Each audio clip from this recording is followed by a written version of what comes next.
You know what? One thing na napakaganda rito, napakapino din ng kanyang buhangin. Like powdery. Kita ko sa inyo, ha? Wow!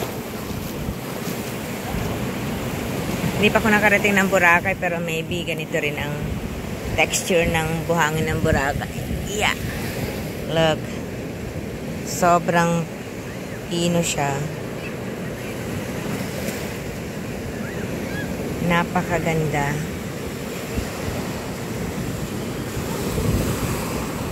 Nung nandun kami sa North Carolina, alam niyo yung buhangin doon, parang durug-durug na shell. Rough. Parang ganito. Kasi nga, yung alon doon, parang parang nag-a-appear.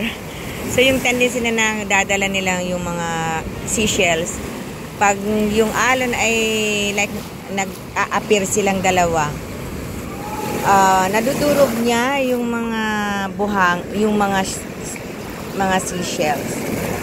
So, parang ganito, ganyan. Pero dito naman, at least may mga shells dito. Empty shells.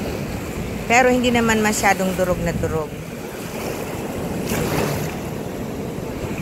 Ayun, I guess look at that. Look at that. Grabe ang, wow! Wow!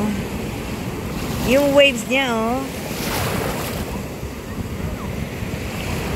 Pero maliit lang ito compare sa ibang sa ibang lugar na pwede ka mag-surf.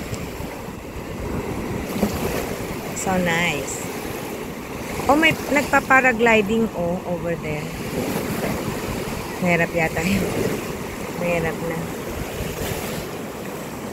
Ganda ng langit. Kahapon, hiniling ko sa Panginoon na cloudy lang. So, napakaganda. Tsaka kanina nag-dawn watch kami. Yung, alam mo yung sikat ng araw, grabe, ang napakaganda. Check nyo na lang sa aking page, sa FB page. Once again, Lord, thank you so much sa pagkakataon na binigay mo sa amin upang kami mag-enjoy sa inyong nilikha, one of your creation. At pambira yung mga opportunity na magkakasama ang mga kapatiran na mag-enjoy. Hindi ko man kasama yung family ko today kasi nandoon sila sa other city. And then other country naman yung bunso ko. Sa Pilipinas yung bunso ko. So, hindi niya nakita yung part na to. Pero, for sure, makikita niya rin ito someday. Mararating niya rin ito someday.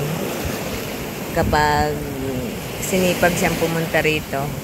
I just pray to the Lord na sana naman ay pagkaloob ng Panginoon na sama-sama kami rito muli.